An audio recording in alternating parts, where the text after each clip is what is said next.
이곳은 남아메리카 에콰도르의 한 공군 기지입니다. 화면에 보이는 노후된 전투기들은 에콰도르 공군의 상징이자 동시에 오랜 수건을 상징합니다. 오늘의 주인공은 이 부대의 전력 증강 사업단장인 라파엘 가르시아 소장입니다. 50대 중반의 그는 조국의 하늘을 수호하기 위한 새로운 날개를 찾아 헤매는 베테랑 군인입니다. 라파엘 소장은 매일같이 녹슨 기체들을 바라보며 깊은 고민에 잠깁니다. 그 고민의 근원은 강대국들의 횡포와 기술 종속의 비애에서 비롯됩니다.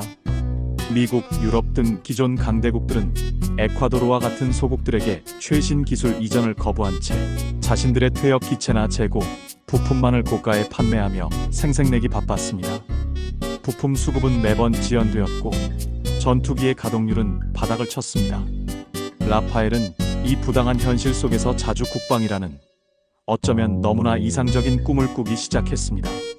그는 불과 수십 년 전 자신들과 마찬가지로 절박한 현실 속에서 독자적인 힘으로 일어서고자 했던 대한민국의 과거를 떠올립니다. 가슴 한켠에 끓어오르는 불만과 함께 희미한 희망을 품고 라파엘은 오늘도 새로운 대안을 찾기 위한 자료들을 검토하고 있습니다. 이 절박함이 바로 K방산, KF-21 보라매와의 운명적인 만남을 예고하는 서막이었습니다. 자, 그럼 이제 라파엘 소장의 시선으로 그가 느꼈던 격정적인 순간들을 함께 경험해 보겠습니다. 안녕하세요. 이 중간 갈등, 문제 발생. 저는 라파엘 가르시아, 에콰도르 공군 소장입니다. 매일 아침 저는 낡고 지친 F-5와 미라주 기체들을 마주합니다. 기체는 낡았고 부품은 항상 부족했습니다. 강대국들은 그들만의 패밀리를 만들었고 우리 같은 나라들에게는 헌것만을, 그것도 베푸는 척하며 팔았습니다. 저는 그들의 태도에서 오만함과 멸시를 느꼈습니다. 너희는 우리 없이는 안 된다는 무언의 압박이었죠. 그러던 어느 날 KF-21 보라매라는 프로젝트를 알게 되었습니다. 한국이라는 나라, 불과 몇십 년 전 저희처럼 원조를 받던 나라가 이제는 최첨단 전투기를 독자적으로 개발하고 있다니 제 심장은 요동쳤습니다. 우리도 할 수 있다는 희망이 보였습니다. 하지만 곧 현실의 장벽에 부딪혔습니다. 기존 강대국의 방산 업체들은 노골적으로 KF-21을 폄하하기 시작했습니다. 그들은 한국을 향해 조립만 하는 나라, 기술적 독립은 불가능하다며 깎아내렸습니다. 특히 미국 부품 허가 없이는 아무것도 아니다라는 냉소적인 말들은 저를 혼란에 빠뜨렸습니다. 저는 고민했습니다. 이 전투기가 진정 우리의 희망이 될 수 있을까? 아니면 또 다른 기만에 불과할까? 그들의 노골적인 견제는 저의 결단을 더욱 어렵게 만들었습니다. 하지만 그들의 깎아내림 속에서 저는 역설적으로 두려움을 읽었습니다. 강대국들이 두려워하는 그 무언가가 KF-21에 분명히 있다고 느꼈습니다. 3. 중간 사건 전개. 저는 직접 제 두 눈으로 확인하기로 결심했습니다. 제 직책을 걸고 한국의 서울 ADEX 2025 현장으로 날아왔습니다. 복잡한 서류 작업과 예산을 뚫고 온 이곳. 저의 기대는 하늘을 찔렀습니다. 전 시장에서는 이미 KF-21에 대한 이야기가 뜨거웠습니다. 그때 저는 우연히 몇몇 일본 유튜버들의 대화를 엿듣게 되었습니다. 그들은 KF-21을 조롱하듯 쓰레기 비행기, F-22 복사판이라 칭하며 깎아내리고 있었습니다.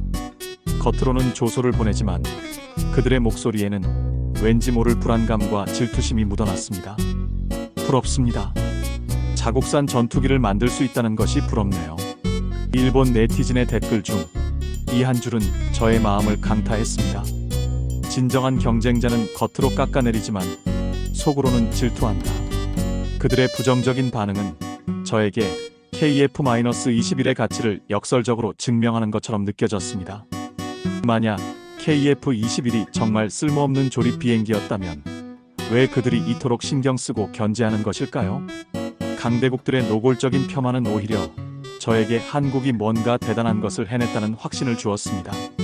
저는 이제 모든 의문을 걷어내고 하늘에서의 진실만을 기다리기로 했습니다. 4. 중간 역동적 비행의 목격. 마침내 운명의 순간이 다가왔습니다. 활주로의 모습을 드러낸 KF-21 보람에 제복을 입은 저는 숨을 멈췄습니다. 두 대의 엔진이 내뿜는 압도적인 굉음과 함께 KF-21은 힘차게 이륙했습니다. 그리고 곧바로 하늘에서 놀라운 기동을 펼쳐 보였습니다. 수직 상승에 이어 일반적인 4세대 전투기로는 상상하기 힘든 고난도 기동들이 연이어 이어졌습니다. 코브라 기동을 완벽하게 재현하지는 않았지만 그에 준하는 역동적이고 민첩한 움직임은 저를 전율케 했습니다. 저는 수십 년간 강대국들의 전투기만을 보아왔던 베테랑 조종사 출신입니다. 그 누구보다 전투기의 진정한 성능을 알아보는 눈을 가졌다고 자부합니다. KF-21의 비행은 단순히 잘 날았다는 수준을 넘어섰습니다. 그것은 압도적인 기술력의 집약체이자 정교한 설계의 완성도를 보여주었습니다. 일본 유튜버들이 깎아내리던 조립 비행기의 움직임이 아니었습니다. 이것은 기술 독립을 선언한 자주 국방의 상징이었습니다. 제 심장은 벅차올랐습니다. 끝 해결 깨달음. 에어쇼가 끝난 후 저는 다시 그 일본 유튜버들의 반응을 곱씹었습니다. 그들은 KF-21의 디자인이 F-21을 베꼈다거나 내부 무장창이 없다며 폄하했습니다.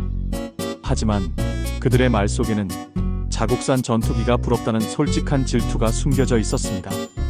저는 깨달았습니다. 질투야말로 최고의 찬사라는 것을. KF-21은 단순히 성능 좋은 전투기가 아니었습니다.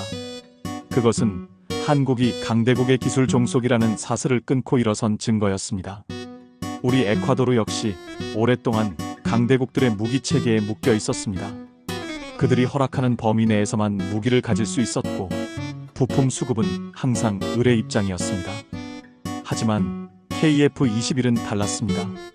한국은 우리와 비슷한 역경을 겪었지만 결국 스스로의 힘으로 이 문제를 해결했습니다. 그들의 기술은 이제 우리 같은 나라들에게도 희망을 주고 있었습니다. 저는 더 이상 망설일 필요가 없다고 확신했습니다. KF-21은 우리 에콰도르의 자주 국방을 완성시킬 유일한 대안이 될 것입니다. 6. 끝 감정적 결말. 저는 귀국 후 즉시 국방부 장관님과의 회의를 소집했습니다. 그리고 단호하게 제 결론을 밝혔습니다. 장관님, 우리는 더 이상 강대국들의 낡은 창고를 뒤적일 필요가 없습니다. 저는 서울에서 우리의 미래를 보았습니다. 한국은 과거에 우리처럼 절박했지만 결국 스스로의 힘으로 최첨단 전투기를 만들어냈습니다. 그들이 만든 KF-21 보람에는 단순히 4.5세대의 전투기가 아닙니다. 그것은 자주 국방과 기술 독립의 의지를 담은 상징입니다. 우리는 그들의 기술을 통해 강대국의 압박에서 벗어나 우리 하늘을 우리 스스로의 힘으로 지킬 수 있습니다. 제 연설에 회의실은 침묵했습니다. 하지만 저는 확신했습니다. KF-21을 도입하는 것은 에콰도르의 단순한 전력 증강을 넘어 국가적 자존심과 미래 세대의 희망을 심어주는 일이 될 것입니다. 7. 후일담 긍정적 변화. 저의 결단은 결국 현실이 되었습니다. 에콰도르는 KF-21 도입을 결정했고 곧이어 놀라운 변화가 시작되었습니다. KF-21 도입 후 우리 공군의 사기는 하늘을 찔렀습니다. 강대국들이 제공하던 골동품이 아닌 최첨단 전투기를 운용한다는 자부심. 이는 정치적 독립과 외교적 위상 상승으로도 이어졌습니다.